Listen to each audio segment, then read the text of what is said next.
तो world cup से आ रही है एक अच्छी खबर कि पाकिस्तान न्यूजीलैंड के खिलाफ मैच जीत गया है। डकवर्थ लुइस मेथड के तहत 21 रन से पाकिस्तान फातेह करार पाया है। पाकिस्तान की वर्ल्ड कप में ये चौथी कामयाबी है और इस कामयाबी के साथ ही सेमीफाइनल की उम्मीद पाकिस्तान के लिए बरकरार है। पाकिस्तान के 8 मैचेस में 4 कामयाबियों के बाद 8 पॉइंट्स हो गए हैं। फ़खर जमान आज के मर्द बहरान 126 रन की जारहाना नाकाबिले शिकस्त उन्होंने इनिंग्स खेली और मैन ऑफ द मैच करार पाए। फ़खर की जारहाना innings Pakistan Duckworth Lewis method के तहत कीवीज से आगे रहा है। पाकिस्तान पॉइंट्स टेबल पर अब 5वें नंबर पर आ गया है। न्यूजीलैंड का 8 पॉइंट के साथ चौथा नंबर है। नेट रन रेट की बात की जाए तो नेट रन रेट में पाकिस्तान से आगे है न्यूजीलैंड। प्लान के मुताबिक बैटिंग की, किस्मत ने भी साथ दिया। फ़खर जमान से जब गुफ्तगू हो रही थी अब मैच के बाद तो उन्होंने ये कहा और उन्होंने कहा था कि आज मेरा दिन था, अपनी इनिंग्स को मैंने बहुत इंजॉय किया और ये मेरी बेहतरीन इनिंग्स में से एक इनिंग है। उन्होंने कहा कि यादगार इनिंग्स मेरी 193 रन की थी जो मैंने शानदार बैटिंग की थी, लेकिन ये भी मेरी शानदार इनिंग्स में से एक इनिंग थी। और इसके साथ साथ उन्होंने कहा कि आगे अब हमें पीछे नहीं देखना है, आगे के जो मैचेस हैं उसमें कामयाबी के लिए हमने कोशिश करनी है और एग्रेसिव क्रिकेट अब हमने खेलनी है। तो साबिक test cricketer, legendary cricketer Mohammad Yusuf साहब हमारे साथ मौजूद हैं। बहुत शुक्रिया मोहम्मद यूसुफ साहब। क्या कहेंगे आप, आज का मैच पाकिस्तान ने अच्छा खेला, अच्छी कारकर्दगी रही, फिर ये मैच अपने नाम भी कर लिया और आगे आने वाले मैच में भी आपको क्या लगता है कि किस तरह की प्लानिंग होनी चाहिए?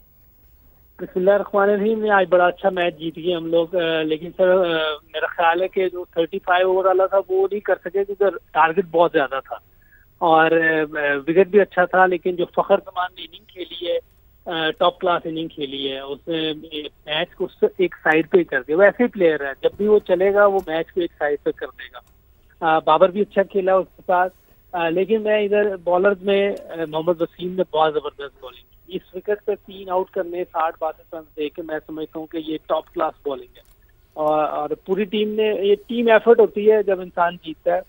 और पाकिस्तान में एक तो ये चीज वाजे हो गई है कि अगर पाकिस्तान टीम अपनी इंटेंट सही रखे, स्ट्राइक रेट को ऊपर रखने की कोशिश करे तो वो बड़े स्कोर बना सकती है जैसे कि आज बनाया है। क्योंकि सामने टारगेट था 400 रन करने थे, वो अपना माइंडसेट बना के आए थे।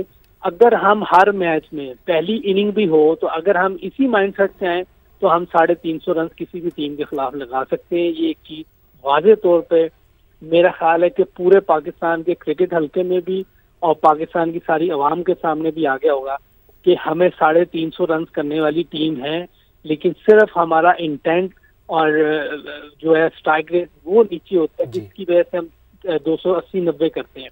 अगर हम अपनी इंटेंट ऐसे रखें जैसे आज फ़खर खेला है, बाबर ने भी आज मेरा ख्याल है 100 के स्ट्राइक रेट से रन किए, तो इसको और बेहतर करेंगे तो मेरा ख्याल है हम किसी भी टीम को 350-400 रन मार सकते हैं। बिल्कुल ठीक है। अच्छा यूसुफ साहब, आप नहीं समझते कि फ़खर जो हैं वो यकतरफा तौर पर एक वन साइडेड ही मैच जितवा सकते हैं, उनके अंदर इतनी कैपेबिलिटी है?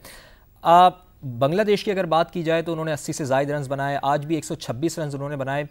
थोड़ा सा इनको पहले इस्तेमाल कर लेते, पिछले मैचेस में इनको बिठा दिया गया था, पहले अगर इनको यूटिलाइज कर लेते तो टीम पाकिस्तान के लिए ज़्यादा बेहतर नहीं था? जी देखिए, मैं जब शुरू के मैचेस से उस वक्त ही मैंने, क्योंकि ये एशिया कप में अच्छी परफॉर्मेंस नहीं दे रहे थे, मुसलसल फेल हो रहे थे, फिर हॉलैंड के खिलाफ भी फेल हुए, तो उस वक्त बहुत से लोगों ने कहा, बल्कि हमारे एंकर्स ने कहा कि अगर फ़खर को बिठा के किसी और को चांस दिया जाए, तो मैंने उस वक्त भी ये कहा था कि एटलीस्ट उसको इंडिया के मैचेस तक खेलने दें, क्योंकि ये डेंजरस प्लेयर है, ये किसी टाइम भी मैच का पासा पलट देता है। आप इसकी पास की सारी क्रिकेट देख लें, ये जब भी चलता है ना मैच को एक साइड पे कर देता है। तो हमें इंडिया तक तो इसको जरूर खिलाना चाहिए था और मेरा ख्याल है उस वक्त तक इसने कोई ना कोई ऐसी इनिंग खेल देनी थी जिससे पूरी टीम ने लिफ्ट कर देना था, जिस तरह बांग्लादेश के खिलाफ किया, आज किया। अब एक ये पूरी टीम लिफ्ट कर गई है। अल्लाह ना करे हम लेट हो गए हों, लेकिन अभी भी चांस है, हो सकता है कि अल्लाह करे कि न्यूजीलैंड और श्रीलंका वाले मैच में बारिश हो जाए या श्रीलंका जीत जाए, हम इंग्लैंड को जीत जाए तो हम थ्रू कर देंगे। लेकिन इंटेंट बार इंटेंट की बात, मैं वर्ल्ड कप शुरू होने से पहले की ये बात कर रहा हूँ कि 350-400 वाली विकेटें हैं, हमें ये टारगेट, ये जहन बना के ग्राउंड में, बिल्कुल हमें ये टारगेट इसी का जहन बना के ग्राउंड में उतरना चाहिए। आप हमारे साथ मौजूद ही रहिएगा। मुश्ताक अहमद साहब, साबिक टेस्ट क्रिकेटर, भी हमारे साथ मौजूद है, आपका भी शुक्रिया।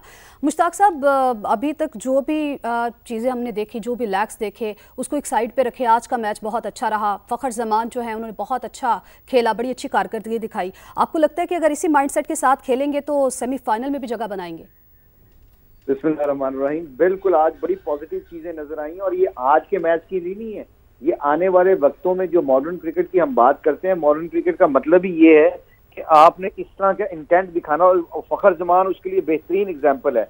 और इसका बैलेंस बाबर आजम ने बनाया, क्योंकि बाबर आजम जिस तरह की अपनी कन्वेंशनल क्रिकेट खेलते हैं और उसके साथ ऐसा प्लेयर हो जो गेम को एकदम परे कर देता है, वो फखर जमान ने आज दिखाया है कि इस तरह का कम्बिनेशन जो हमारे लिए है ना, पाकिस्तान टीम के लिए बहुत बेहतर है। और इसके लिए 2-3 चीजों का होना बहुत जरूरी था, जो शुरू से ही हम कह रहे थे अपने प्रोग्राम में कि ये हार का डर निकालेंगे तो ऐसी क्रिकेट खेल सकेंगे, क्योंकि हम हारने के डरने की वजह से, विकेट लूज करने की वजह से हमारा इंटेंट ऐसा नहीं हो रहा था। तो आज देखो डू एंड डाई वाला मैच था, 400 स्कोर करके वो थे, पाकिस्तान के ऊपर वो प्रेशर नहीं था कि बस हार गए तो हार गए, कोई बात नहीं, हमने जाना है ऑल द वे। तो वो फिर जब बंदा इस तरह का माइंडसेट बना लेता है ना, तो 2-3 मैचों में हो सकता है हम जल्दी आउट हो जाए, फखर जल्दी आउट हो सकता है, मगर ऐसा जब वो खेलेगा तो फिर वो टीम को परे करके मैच जिता देगा। तो पाकिस्तान के कप्तान बाबर आजम गुफ्तगू कर रहे थे। वो ये कह रहे थे कि मैंने फ़खर से कहा था कि 15 ओवर्स तक तुम्हें खड़े रहना है, अगर तुम 15 ओवर्स तक खड़े रहे तो हम ये मैच जीत सकते हैं। जीत का क्रेडिट फ़खर को जाता है। प्लान यही था कि पार्टनरशिप बड़ी लगानी है। तो मुश्ताक अहमद साहब भी हमारे साथ मौजूद हैं। मुश्ताक साहब, बाबर आजम ने भी जीत का क्रेडिट फ़खर जमान को दिया है, और ये सबसे अहम बात यह है कि बाबर का ये कहना है कि मैंने फ़खर से यही कहा था कि यार तुम्हें 15 ओवर तक खड़े रहना है, अगर तुम 15 ओवर तक खड़े रहे तो हम ये मैच जीत सकते हैं। तो पार्टनरशिप कितनी अहम होती है, और आज हमने देख भी लिया। मुश्ताक साहब देखिए, खड़े होना एक होता है खड़ा होना, एक होता है खड़ा, जिस तरह आज फखर खड़ा हुआ था। वो खड़े होने का मतलब हमने क्लियर करना है, जो हम बार बार कहते हैं कि खड़े होने का मतलब है अपनी स्ट्रेंथ पे रह के आपने खेलना। और इसकी फखर की स्ट्रेंथ है एग्रेसिव क्रिकेट खेलना फ्रॉम द बॉल 1।